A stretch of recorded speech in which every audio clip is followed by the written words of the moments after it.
দেখো, আজ আমি অসুস্থ আছি, তাই জন্য হয়তো তুমি নরম হয়ে যাচ্ছ, আমিও দুর্বল হয়ে যাচ্ছি।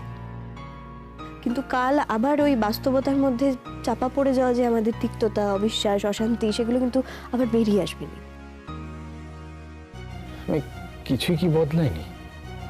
ভুলগুলো ঠিক করে নেওয়ার কি কোনো উপায় নেই? প্লিজ আর একটা সুযোগ আমাকে দাও। ওগুলো আমাদের দুজনের মধ্যেকার জমা হওয়া ভুল, বাস্তব নয়। নীল, একটা ভুল বারবার একইভাবে ঘটলে না, সেটা বাস্তবই হয়ে যায়। আর বাস্তবটা মেনে নেওয়াই বোধহয় জীবনে এগিয়ে চলার একমাত্র উপায়। দেখো, আমি যখন মরে যাইনি, বেঁচে আছি, তখন তো আমাকে জীবনে এগিয়ে চলার কথাটা নতুন করে ভাবতে হবে। এই আমার সব গোলমাল হয়ে যাচ্ছে। কতদিন পর কালকে মনে হচ্ছিল আমরা আবার সেই আমাদের পুরোনো দিনগুলো ফিরে গেছি। তুমি ভালোবেসে আমার হাত ধরেছিলে। তার জন্য তো আমি মাপ চাইছি। আমার দুর্বলতার জন্য আমি মাপ চাইছি, আমি ভুল করেছি। ভুল না মেঘ, না তুমি কোনো ভুল বলেছো, না আমি কোনো ভুল বুঝেছি। কালকে আমাদের কথা, আমাদের বোঝার মধ্যে কোনো ভুল ছিল না। ওটাই আলটিমেট সত্যি মেঘ। মেঘ, আমরা একে অপরকে ছাড়া অসম্পূর্ণ। দেখো দেখো মেঘ, কাল আমাদের মধ্যে যা কিছু কথা হয়েছে না, সেটা সেটা সত্যি, সেটা ভালোবাসা। বিশ্বাস করো, সেটা ভালোবাসা ছাড়া আর কিছু নেই। এত সবকিছুর পরেও সেটাই সত্যি। ভালোবাসা নীল, সে পথটা আমরা অনেক আগে পেরিয়ে এসেছি, তুমি আমি দুজনেই। না মেঘ, সেটা তোমার আমার এন্ডলেস পথ। তুমি আমি হাজার লক্ষ কোটি মাইল একে অপরের থেকে দূরে সরে গেলেও আমাদের ভালোবাসা মরেনি, মরতে পারে না। তুমি অস্বীকার করতে পারো না যে তুমি আজও আমাকে ভালোবাসো। তোমার কালকের প্রতিটা কথায় আমি সেই ভালোবাসা দেখেছি। তুমি নিজেকে লুকোতে পারোনি। প্লিজ, আমরা আমাদের ভালোবাসাটা বাঁচিয়ে রাখি না দুজনে মিলে? নীল, তোমার কথাগুলো জানো তো একটু সাধারণ লাগছে না, খুবই কাব্যিক লাগছে তোমার কথাগুলো। মনে হচ্ছে কেমন যেন বানানো, সাজানো গোছানো বইয়ের কথার মতো লাগছে। কেমন লাগছে আমি জানি না, কিন্তু এগুলো আমার মনের কথা। এগুলো নিজেকে তুমি জোর করে বোঝাচ্ছ। আচ্ছা বেশ, আমি মেনে নিলাম যে তুমি জেনুইনলি বলছো, কিন্তু নীল, আমার তো তোমার প্রতি আর কোনো ভালোবাসা অবশিষ্ট নেই। তুমি তুমি প্লিজ চলে যাও। আমি যাব না, যাব না। কি করবে তুমি? তাই দেবে আমাকে? তুমি কেন আমার সঙ্গে এভাবে কথা বলছো বলো তো? কেন? তোমাকে কি কেউ কিছু বলেছে? তোমার বাপি জোর করেছে না আমার থেকে দূরে সরে যাওয়ার জন্য? নীল প্লিজ, বাপির সম্পর্কে কোনো কথা অ্যাটলিস্ট আমি তোমার কাছ থেকে শুনবো না। কেন নিজেকে কষ্ট দিচ্ছ? আমি জানি এই কঠিন কথাগুলো বলতে তুমি নিজেকে সব থেকে বেশি কষ্ট দিচ্ছ। তুমি বলতে চাইছো না, কিন্তু তাও বলছো। মেঘ, তুমি কি জানো কালকে তুমি যখন আমার সঙ্গে কথা বলছিলে তোমার কেমন লাগছিল? সেই প্রথম দিকের মতো, যখন তোমার সব কথায় ভালোবাসা উপচে পড়তো আর তুমি প্রাণপণে চেষ্টা করতে সেই ভালোবাসা লুকোতে, কিন্তু পারতে না। মেঘ, কালকে তোমাকে ঠিক সেরকম লাগছিল। তুমি আমাকে ভালোবাসো মেঘ। বাসতাম, সেটা তুমি অস্বীকার করছি না, আর এটাও অস্বীকার করছি না যে কাল ওই পুরনো স্মৃতিতে আমি দুর্বল হয়ে পড়েছিলাম। কিন্তু কি বলতো, বাস্তব যে আলাদা সেটা আমার ঠিক সময় মনে এসেছে। বাস্তব অস্বীকার করার ছেলে মানুষই তো করবো না, আমি করতে পারবো না। ভালোবাসো না? নীল, এই প্রশ্নটা আজ অবান্তর। ভালোবাসো না? না, আজও তুমি মিথ্যে বললে আমি ধরতে পারি মেঘ। কারণ তুমি সত্যি আর মিথ্যের ফারাকটা ভুলে গেছো। একটা কথা বল, কালকের তুমিটা সত্যি, না আজকের এই তুমিটা সত্যি? কোনো একজন সত্যি, কোনটা? আজ যাকে দেখছো সেই সত্যি। তাহলে কালকে এখানে কে ছিল? কে আমাকে প্রশ্ন করছিল আমি কেন মন্দিরে গেছি? কে আমাকে বলেছিল রেস্ট নিতে? আমাকে নাকি খুব দুর্বল লাগছে? কে সে? কে সে মেঘ? নীল, এই প্রশ্নের জবাব আমি তোমাকে দিয়ে দিয়েছি। এরপর তোমার যা ভাবার ভেবে নাও, যা বোঝার বুঝে নাও। আর আমি তোমার সঙ্গে এত কথা বলতে পারছি না, আমার স্ট্রেস হচ্ছে। প্লিজ। এড়িয়ে যেতে চাইছো তাই তো? কিসের থেকে এড়িয়ে যেতে চাইছো তুমি মেঘ? হ্যাঁ, নিজের ভালোবাসার থেকে এইভাবে এড়িয়ে থাকা যায়? নিজের ফিলিংস থেকে এইভাবে এড়িয়ে থাকা যায়? যায় না মেঘ, যায় না। তুমি ভুল করছো, খুব বাজে রকমের ভুল করছো। মেঘ, তোমার মন আমাকে খুঁজছে, আমাকে চাইছে। আমি ভিকিরির মতো তোমাকে চাইছি মেঘ। আমাদের ভালোবাসা আজও মিথ্যে হয়ে যায়নি। অনেক ঝড়ঝঞ্ঝা পেরিয়ে সেটা আজও বেঁচে আছে মেঘ। চলো না মেঘ, চলো না। সেই শিখাটুকু আমরা আড়াল করে জ্বালিয়ে রাখি। প্লিজ মেঘ, প্লিজ। আবার এই প্রেমহীনতার মধ্যে ঠেলে দিও না আমাকে। আমাকে বাধ্য করো না নীল, কাউকে এই ঘরে ডেকে তোমাকে জোর করে সরিয়ে দিতে। আমি সত্যিই সেটা করতে চাই না। দেখো, একটা কথা তো আমি সারা জীবন চাইলেও অস্বীকার করতে পারবো না, যে আমাকে সত্যিই তুমি অনেক সুন্দর মুহূর্ত দিয়েছো, অনেক কিছু করেছো আমার জন্য। কিন্তু সেই পুরোনো দিনের কথা মনে রেখে আমি চাই না আর তিক্ততা বাড়াতে। তুমি প্লিজ চলে যাও, আর আর কোনোদিন এসো না আমার কাছে প্লিজ। আর এরপর যেদিন ডিভোর্সের কেসের ডেটটা পড়বে, দয়া করে এসে সাইনটা করে দিয়ে যাও, আর ঝামেলা বাড়িও না। এখন প্লিজ চলে যাও। যাব না আমি, কোথাও যাব না আমি। কি করবে তুমি? তোমার যা করার আছে করো, আমি এখানেই থাকবো। কেউ আমাকে এখান থেকে নড়াতে পারবে না। আর হ্যাঁ, একটা কথা, আমাকে তোমার জীবন থেকে কেউ সরাতে পারবে না, এমনকি তুমি নিজেও না। কি হয়েছে ম্যাডাম? আপনার কি শরীর খারাপ করছে? ওনার চলে যাওয়ার সময় হয়ে গেছে, ওনাকে একটু এগিয়ে দিয়ে আসুন। আমি আর কথা বলতে পারছি না, আমার টায়ার্ড লাগছে। স্যার,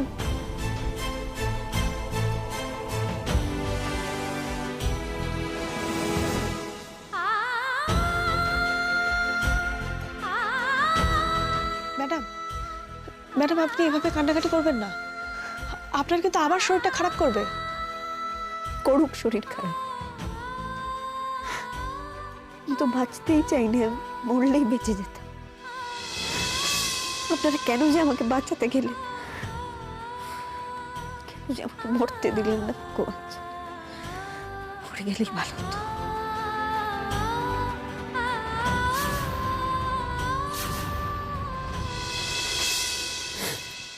চলে গেছে বাপ্পি,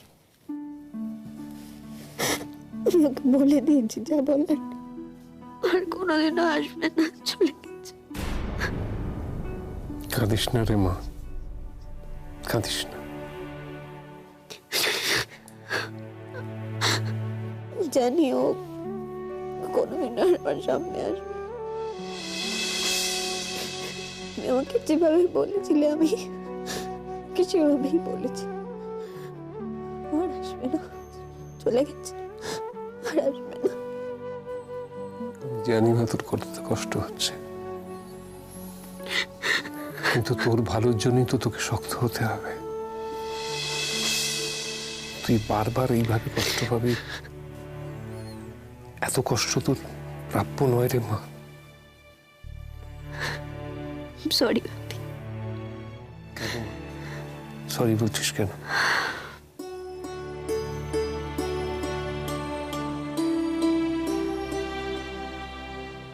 আমি আবার একই ভুল করছিলাম বাপি,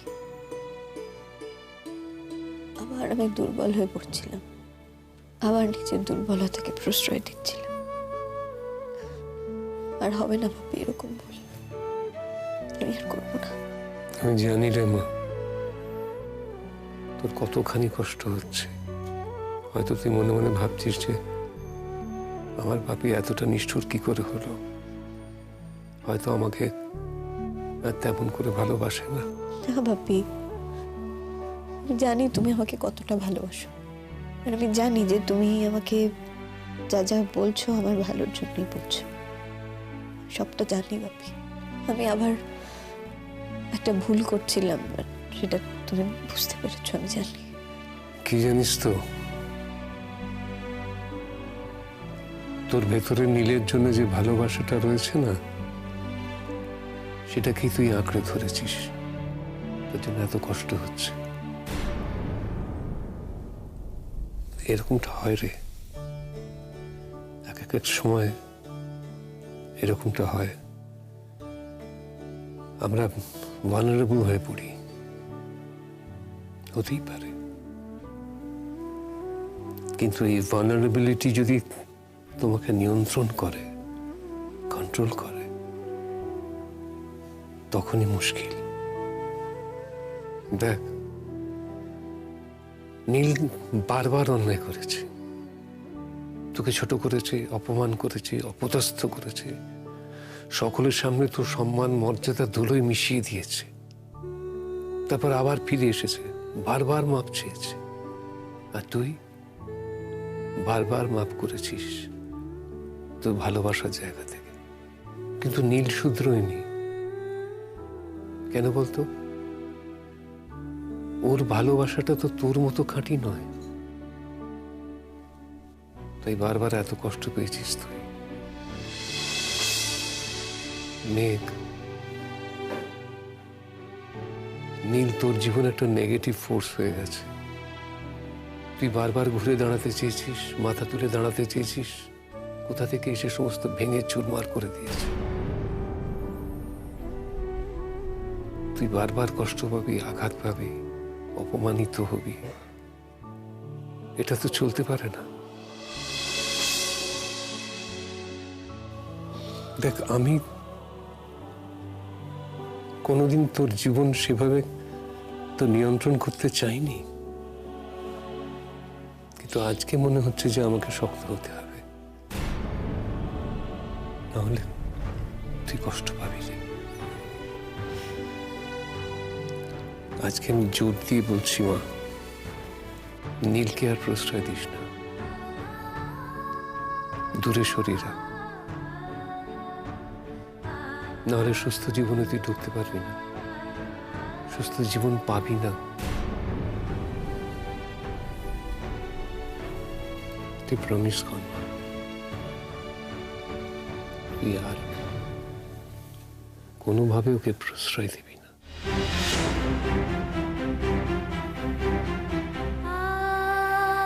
অপাত্রে চোখের জল নষ্ট করিস না রে। করবো না বাপি, আমি আর ভুল করবো না, I promise। আমি আমার জীবনে নীলের কোনো অস্তিত্ব রাখবো না। পরের ডিভোর্সের ডেটটায় যদি নীল আবার সবকিছু নষ্ট করতে চায়, আমি আর হতে দেব না। ডিভোর্স দিয়ে একটা সুস্থ জীবন কাটাবো, দেখো, আর এরকম দুর্বল হয়ে পড়বো না আমি, I promise। তোকে কষ্ট দিতে আমি যে কতখানি কষ্ট পাচ্ছি, কিন্তু কখনো কখনো বুকে পাথর চেপে রেখে না খুব কঠিন সিদ্ধান্ত নিতে হয়, মা। তুমি কষ্ট পেও না বাপি, তুমি দেখো আমি অনেক ভালো থাকবো। মরে যখন যাইনি, তখন বাচ্চার মতন করেই বাঁচবো।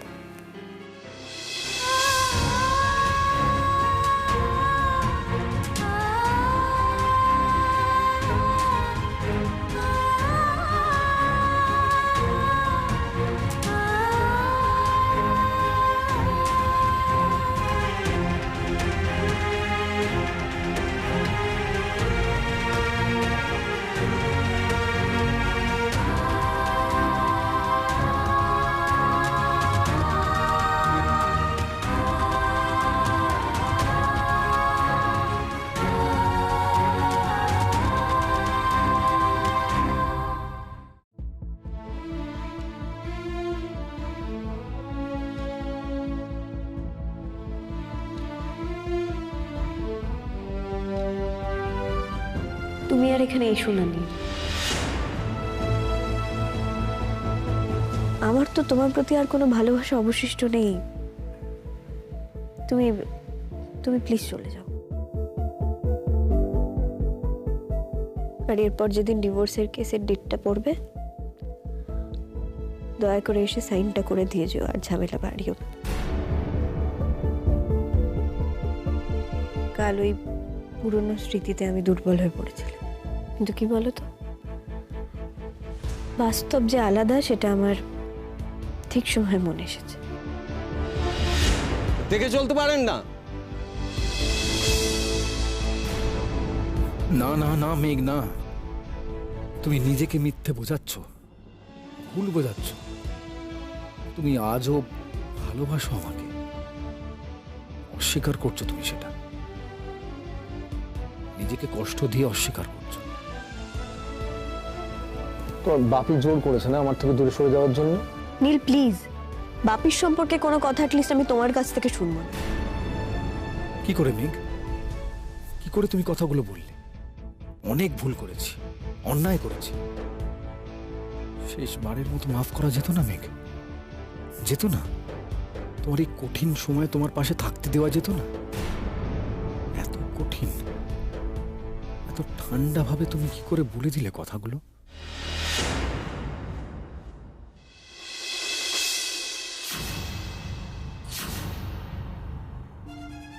তুমি তুমি এখানে কি করছো? তুমি এখানে যার সঙ্গে দেখা করতে এসেছো জানো তো, সে ইনসিডেন্টালি আমার ছোট বোন। বোন? তোমার মতো দিদি যেন কোনো বোনের ভাগ্যে না জোটে। প্লিজ নীল, আমি এখন এসব কথা বলার মুডে নেই, তোমার সঙ্গে আমি এসব কথা তো বলতেই চাই না। আমার ছোট বোনটা সেরে উঠেছে, এটাই আমার কাছে অনেক। আমি ওর কাছেই যাচ্ছিলাম ওকে দেখার জন্য, তারপর দেখলাম তুমি বাইরে দাঁড়িয়ে আছো, ডিস্টার্বড হয়ে দাঁড়িয়ে আছো, তাই এলাম। মনি, আমার না তোমার সঙ্গে কথা বলতে ইচ্ছে করছে না। তুমি যে কাজের জন্য এসছো সেখানে যাও, আমাকে ডিস্টার্ব করো না। ফালতু। তোমার এত খারাপ মুডের কারণটা কি বলো তো? আমি জানতে চাই। মেঘ তোমার সঙ্গে দেখা করবে না বলেছে, নাকি তোমাকে আসতে বারণ করেছে এসব? That's none of your concern. I know it's none of my concern, but I'm still concerned, Neil. Get lost. তুমি আর মেঘ মিলে আমার যে অবস্থাটা করেছো, তাতে এই পৃথিবীর কিছুতেই তো আমার আর কোনো কনসার্ন থাকার কথা নয় নীল। আমি তো একটা এক্সট্রা মানুষ হয়ে গেছি এই পৃথিবীতে। তোমার বাজে মুডের কারণটা বোধহয় আমি জানি, নীল। ময়ূরী, আমার না তোমার সঙ্গে কথা বলতে ভালো লাগছে না, তো তুমি যে কাজে এসেছিলে সেখানে যাও। সে তো যাবই, তার আগে তোমাকে কটা কথা বলে যাই। আমি তোমাকে একটা কথা বলি, আমি এখনো পর্যন্ত তোমার সঙ্গে ভদ্র ব্যবহার করছি, আমাকে অভদ্র হতে বাধ্য করো না কিন্তু। সে তোমার বিয়ে হওয়ার পর থেকে নীল তুমি কবে আমার সঙ্গে ভালো ব্যবহার করেছো? ও হ্যাঁ, যখন মেঘকে জেলাস করার কথা মনে হয়েছিল তখন আমার সঙ্গে ভালো ব্যবহার করছিল, বেসিক্যালি আমাকে ইউজ করেছে, তাই তো? আমিও কিরম বোকা দেখো, আমি সেগুলোকেই সত্যি ভেবেছিলাম, সত্যি সত্যি ভেবেছিলাম তুমি আমাকে বিয়ে করবে। আচ্ছা ঠিক আছে, দাঁড়াও, আমি চলে যাচ্ছি। যাওয়ার আগে তোমাকে একটা কথা বলতে চাই, তোমার জানা দরকার। এই যে মেঘ তোমাকে আজ রিফিউজ করেছে, সেটার জন্য তুমি শুধু মেঘকে দোষ দিও না। বাবি চায় না তুমি আর ওর লাইফে থাকো, তাই মেঘ এটা করেছে, বাবি বাধ্য করেছে মেঘকে এটা করতে। Thanks for your valuable information Mayuri, এটা তুমি না বললেও আমি জানতাম। নীল প্লিজ আমার কথাটা শোনো। আমাকে ইরিটেট করছো কেন? এবার তোমার কি দরকার, কি চাও তুমি? কেন? তোমার কাছে কিছু চাইলে কি তুমি সেটা আমাকে দেবে? মাঝে মাঝে জানো তো নীল, মেঘের ভাগ্যটাকে দেখে আমার হিংসা হয়। ও এত কিছু করলো, এত কাণ্ড ঘটালো, তারপরও তোমার ওর প্রতি এত প্রেম। ময়ূরী, আমার আর মেঘের ব্যাপারে কথা বলার ইখতিয়ার কিন্তু তোমার নেই। Don't cross your limit. লিমিটসে আর কে থাকছে নীল? মেঘ থেকেছিল লিমিটসে? আচ্ছা মানলাম একটা ভুল করেছিস, নিজের জীবনে একটা ভুল করেছিস, ঠিক আছে, কিন্তু সেটার কনসিকুয়েন্সেস ফেস করার ক্ষমতা ওর মধ্যে নেই, সেটাও ফেস করতে পারছে না। কি বলতে চাও তুমি? খুবই সহজ কথা নেই, আমরা সবাই জীবনে কোনো না কোনো সময় ভুল করে ফেলি, বাড়াবাড়ি করে ফেলি। তুমি করনি কখনো? আমি করিনি? আমরা সবাই তো করেছি। আমার মনে হয় আমাদের সবার জীবনে এরকম একটা মোমেন্ট আসে যেই মোমেন্টে আমাদের নিজেদের ওপর কন্ট্রোল থাকে না, আমরা কন্ট্রোল করতে পারি না নিজেদেরকে। আমরা কি করছি কি বলছি কিছুর হুঁশ থাকে না। তা সেটাই হয়তো মেঘের সঙ্গে হয়েছে। ওরও একটা ভুল না হয় হয়েছে, তাতে কি হয়েছে? হ্যাঁ আমি মানছি ও একটা ছোটখাটো সেলিব্রিটি হয়ে গেছে বলে ওর এই কেসটা নিয়ে তো হই হই হয়েছে, কিন্তু কি বলতো নি, কি দরকার আছে তাতে এত এত ওয়ারিড হওয়ার? ও একটা ভুল করেছে, দুদিন পর তো লোকে ভুলেই যেত। কি দরকার ছিল মেঘের এই সুইসাইডের নাটক? ময়ূরী, মাইন্ড ইওর ওয়ার্ডস। চেঁচিয়ে কি লাভ নেই, চেঁচাচ্ছ কেন, চিৎকার করছো কেন? চেঁচালে কি সত্যিটা মিথ্যে হয়ে যাবে? তুমি ছিলে না ওখানে? ছিলে তো, তুমি কিছু দেখোনি? মনে আছে নাকি যেটা দেখেছিলে সেটা অস্বীকার করতে চাইছো? কোনটা? তুমি দেখোনি ওখানে মেঘ কি অবস্থায় ছিল, কিরম মাতলামি করছিল সেটা তুমি দেখোনি? জিষ্ণুর গায়ে ঢলাঢলি করছিল সেটাও দেখোনি? ওর জামা অবধি নিজের জায়গায় ছিল না, শাড়িটা এদিক ওদিক হয়ে গেছিল, ও আর জিষ্ণু এনজয় করছিল একসঙ্গে। আমরা ওখানে না পৌঁছালে কে জানে ওরা আর কত দূর এগোতো। তার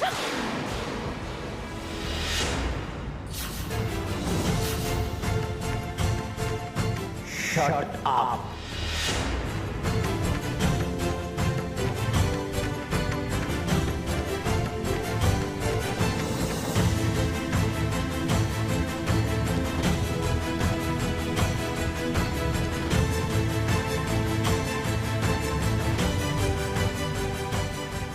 আমাকে মারো আর যাই করো নীল, মেঘের কাছে তোমার যাওয়া বন্ধ হয়ে গেছে। ভাবি তোমাকে আর ওর দিকে ঘেঁষতে দেবে না। কি করবে তুমি? হ্যাঁ, একদিকে মেঘের সঙ্গে তোমার দূরত্ব বাড়বে আর আমি তোমার কানে আরো এসব কথা ঢোকাবো। না তোমাকে না মেঘকে, কাউকে আমি শান্তিতে থাকতে দেব না।